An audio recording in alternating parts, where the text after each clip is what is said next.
So, wines in Virginia, the white wines are crushing it in Virginia. And so I brought you some expert wines from Stone Tower.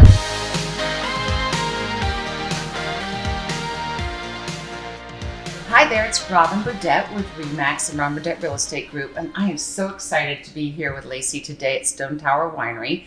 And Lacey, being the vice president of, we decided everything here at Stone Tower, is really going to talk to us today about what to do during the summertime, because that's our good white wine months, and especially when we're looking at this gem.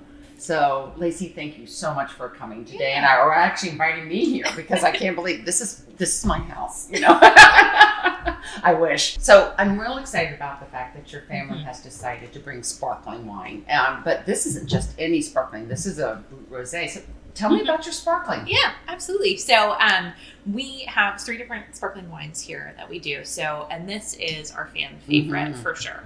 So it's a Brut Rosé. So it's mostly Pinot Noir, actually. Oh. So, and that just a little bit of time on the skins of the Pinot Noir gives it that beautiful kind of salmon color.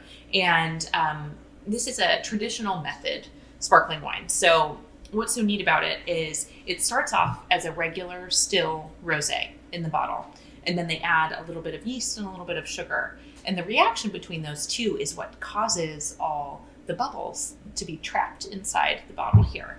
And just a really beautiful, rich flavor. And so we actually have a small vineyard over in France in Burgundy. Wow.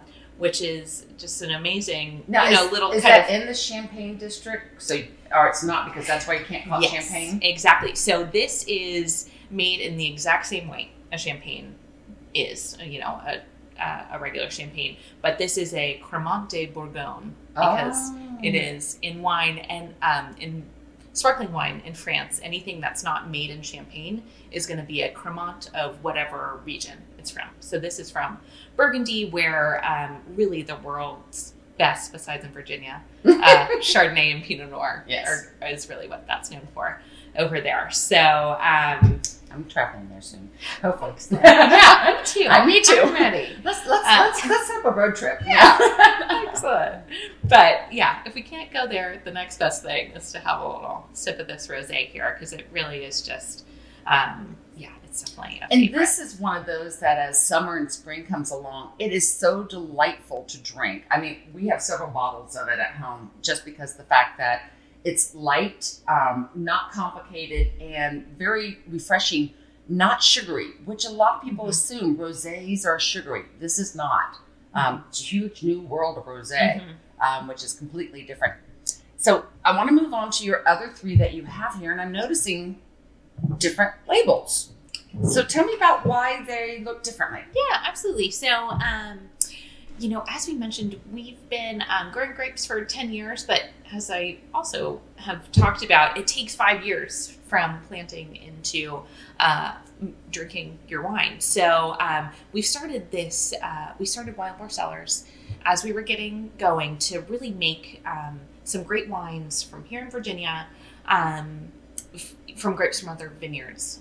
So this Chardonnay, for example, is made from Chardonnay grapes grown in near Charlottesville, Mount Juliet, and then but it's really lovely, bright and fresh Chardonnay. And then we also, the Stone Tower label is 100% grapes grown on the property here. So from the get-go, we knew any wine with the Stone Tower label, we wanted to be, very much the sense of place and authentic expression of our estate here. So